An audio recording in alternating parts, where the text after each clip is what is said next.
আলাইকুম, আশা করি যে যেখানে আছেন অনেক বেশি ভালো আছেন। আজকে আমি আপনাদের সঙ্গে শেয়ার করব চুলে তেল দেওয়ার সঠিক নিয়ম এবং আপনার চুলের যত্নে আপনি কোন তেলটি নির্ণয় করবেন এবং আমরা চুলে তেল দেওয়ার সময় কি কি ভুলগুলো করে থাকি যার জন্য আমাদের চুল পড়ার সমস্যা বেশি হচ্ছে এবং চুল লম্বা হচ্ছে না। আমি আপনাদের সঙ্গে শেয়ার করব সপ্তাহে কতদিন আমাদের চুলে তেল ব্যবহার করতে হবে এবং কি উপায়ে তেল ব্যবহার করলে তেলের সঠিক কার্যকারিতা পাবে। তবে চলুন আর বেশি কথা বাড়াবো না, মূল ভিডিও শুরু করা যাক।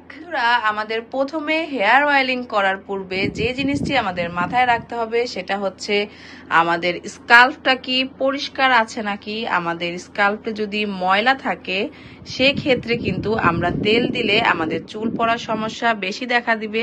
কেননা এই যে চুলের গোড়ায় যে লোমকূপগুলো দেখতে পাচ্ছেন এগুলো কিন্তু বন্ধ হয়ে যাবে, যার ফলে আমাদের নতুন করে চুল গজাতে দিবে না। এর পাশাপাশি আমাদের চুলটাও কিন্তু অনেক বেশি পড়ে যাবে। তো অবশ্যই চুলে তেল দেওয়ার পূর্বে আমাদের চুলটা শ্যাম্পু করে পরিষ্কার করে নিতে হবে এবং পরিষ্কার স্কাল্পে চুলে তেল দিতে হবে। তো আপনারা যেমনটা দেখতে পাচ্ছেন আমার মেয়ের চুলটা কিন্তু শ্যাম্পু করা হয়েছে কালকে আর করব।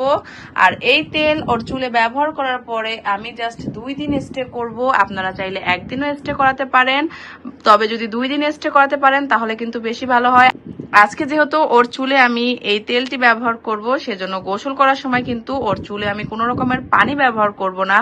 আর চুলে তেল দেওয়া অবস্থায় যদি আপনারা চুলটা ভেজান সেই ক্ষেত্রে কিন্তু চুলটা শুকাতে একটু বেশি সময় নেয়, আর সেই জন্যই কিন্তু আমাদের চুল পড়ার সমস্যাটা বেশি দেখা দেয়। আর সামনে যেহেতু বন্ধুরা শীতের কাল আসছে, শীতের সময় কিন্তু আপনারা একদিনের বেশি চুলে তেল দিবেন না, কেননা সেই ক্ষেত্রে ঠান্ডা লাগার সমস্যাও দেখা দিতে পারে। এছাড়াও চুলে বেশি কিন্তু বিল্ডআপের সমস্যা দেখা দিতে পারে, অর্থাৎ খুশকির সমস্যা বেশি দেখা দিতে পারে। তো এর পাশাপাশি আজকে আমি আপনাদের সঙ্গে এই ঘানি ভাঙা নারকেল তেলের সঙ্গে একটি উপকরণ মিশিয়ে ম্যাজিক্যাল একটি অয়েল তৈরি করে দেখিয়ে দিচ্ছি শর্টকাটে, যা আপনারা সপ্তাহে একদিন করে যদি এভাবে তেল ব্যবহার করেন আপনাদের চুলে, আপনাদের চুল পড়া কিন্তু বন্ধ হবে 100%। পাশাপাশি আপনাদের চুল লম্বা করতে কেউ কিন্তু আটকাতে পারবে না এবং চুলের গোড়াকে মজবুত করতে অনেক বেশি হেল্প করবে। আর এই যে আপনারা দেখতে পাচ্ছেন আমার মেয়ের চুলে কিন্তু আমি এইভাবে করে প্রতি সপ্তাহে একবার হেয়ার অয়েলিং করি, আর যার ফলে কিন্তু ওর নতুন করে অনেক বেশি বেবি হেয়ার হচ্ছে। আর মাশাআল্লাহ ওর চুলটা কতটা হেলদি দেখতে পাচ্ছেন। ঠিক এইভাবে করে কিন্তু আমার চুলটা অনেক বেশি ড্যামেজ হয়ে গেছিল কালার করার পরে, এভাবে করে কিন্তু আমি ড্যামেজ রিপেয়ার করেছি। তো আর বেশি কথা বাড়াবো না, দেখে নেওয়া যাক এই নারকেল তেলের সঙ্গে একটি উপকরণ, সেই উপকরণটি কি যা মিশিয়ে আমি ম্যাজিক্যাল অয়েলটি তৈরি করি। প্রথমে আমি এখানে নিয়ে নিব পরিমাণ মতো নারকেল তেল, আর শুধুমাত্র ওর জন্যই কিন্তু এখানে আমি নারকেল তেলটা চুলে দেওয়ার জন্য কিন্তু এখানে নারকেল তেলটা নিয়ে নিলাম। তো এরপরে এখানে আমি দেখুন একটি ভিটামিন ই ক্যাপসুল নিয়ে নিব, আর অবশ্যই সপ্তাহে একটি করে আপনাদের চুলে এবং ত্বকের যত্নে ভিটামিন ই ক্যাপসুল ব্যবহার করার চেষ্টা করবেন। এটা কিন্তু আমাদের চুল এবং মুখ উভয়ের ক্ষেত্রেই কিন্তু অনেক বেশি উপকারী। তো এখানে আমি একটি ভিটামিন ই ক্যাপসুল নিয়ে নিলাম, আর আমি এখন যে কাজটি করব এই সামনে থেকে একটুখানি ছিদ্র করে নিব, আর এই যে এটার যে তেলটা আছে সেটা কিন্তু আমি এখানে যে বের করে নিলাম।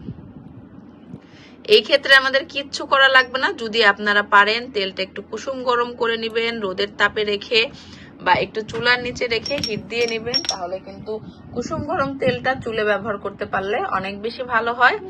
আর যাদের বিশেষ করে লো পোরোসিটি হেয়ার তাদের জন্য কিন্তু অনেক বেশি ভালো হয়। বাস এই যে আমাদের তেলটা কিন্তু মেশানো হয়ে গেল। এখন আমি আপনাদের দেখিয়ে দিব যে কিভাবে সঠিক উপায়ে আপনারা আপনাদের স্কাল্পে অয়েল মাসাজটা করবেন। তো চলুন দেখে নেওয়া যাক। প্রথমে তো আমি আপনাদের বলেছিলাম প্রথম যে স্টেপটা আমাদের মনে রাখতে হবে স্কাল্পটা পরিষ্কার আছে নাকি, শ্যাম্পু করে নিতে হবে চুলে তেল দেওয়ার পূর্বে। এবং সেকেন্ড যে স্টেপটা আমাদের ফলো করতে হবে আমাদের চুলে কোনো জট আছে নাকি বা ট্যাঙ্গেল আছে নাকি সেটা কিন্তু আমাদের মনে রাখতে হবে। আর অবশ্যই চুলের জট ছাড়িয়ে তারপরে কিন্তু চুলে তেল অ্যাপ্লাই করতে হবে, কেননা চুলে তেল দেওয়ার পরে কিন্তু আমাদের চুলের গোড়াটা অনেক বেশি নরম হয়ে যায়। আর জটা চুলে যখন তেল দেওয়া অবস্থায় আপনারা চিরুনি দিয়ে চুল আঁচড়ান তখনই কিন্তু আমাদের চুলের গোড়াটা অনেক বেশি নরম হলে অনেক বেশি আমাদের চুল পড়ে। তো এখানে কিন্তু আমি অফ স্ক্রিনে ওর চুলের খুব সুন্দর করে জট ছাড়িয়ে নিয়েছি, আর আপনারা মাশাআল্লাহ দেখতেই পাচ্ছেন ওর চুলটা কিন্তু একদম পরিষ্কার ঝলমলে দেখাচ্ছে। তো এখন আমি আপনাদের দেখিয়ে দিব কিভাবে করে আপনারা আপনাদের চুলে এই অয়েলটা মাসাজ করবেন। তো দেখুন এখানে আমি বিলি কেটে নিয়েছি, আমি শুধু এখানে অ্যাপ্লাই করে আপনাদের দেখিয়ে দিচ্ছি। ঠিক এইভাবে করে এই আঙুলের ডোগায় তেলটা নিবেন, আর ঠিক এইভাবে সার্কুলার মোশনে মাসাজ করে করে প্রতিটা চুলে এইভাবে করে পার্টিশন করে করে একটু সময় লাগবে, এইভাবে করে তেল নিয়ে আঙুলের ডোগায় এভাবে করে পুরো চুলে একদম অয়েলিং করে নেবেন। আর যখন আপনাদের পুরো চুলে অয়েলিং করা কমপ্লিট হয়ে যাবে, সবার শেষে আপনারা এইভাবে করে কিন্তু এই চুলের যে অগ্রভাগ অর্থাৎ চুলের যে লেন্থেও কিন্তু দিয়ে দিবেন নারকেল তেলটা। কেননা বন্ধুরা, নারকেল তেলে প্রচুর পরিমাণে প্রাকৃতিক ময়শ্চারাইজিং প্রপার্টি থাকে, যা আমাদের রুক্ষ শুষ্ক চুলের গোড়া যাদের ফেটে গেছে, একদম ড্যামেজ হেয়ার যাদের, সেগুলোকে রিপেয়ার করতে কিন্তু অনেক বেশি হেল্প করে। আর অবশ্যই চেষ্টা করবেন ঘানি ভাঙা নারকেল তেল ব্যবহার করতে। আর যদি সেটা সম্ভব না হয় তাহলে কিন্তু আপনারা প্যারাশুটের তেলটা ব্যবহার করতে পারেন। সুগন্ধ জাতীয় কোনো নারকেল তেল চুলে ব্যবহার করবেন না। আর সপ্তাহে একদিন অলিভ অয়েল চুলে ব্যবহার করতে পারেন, ক্যাস্টর অয়েল।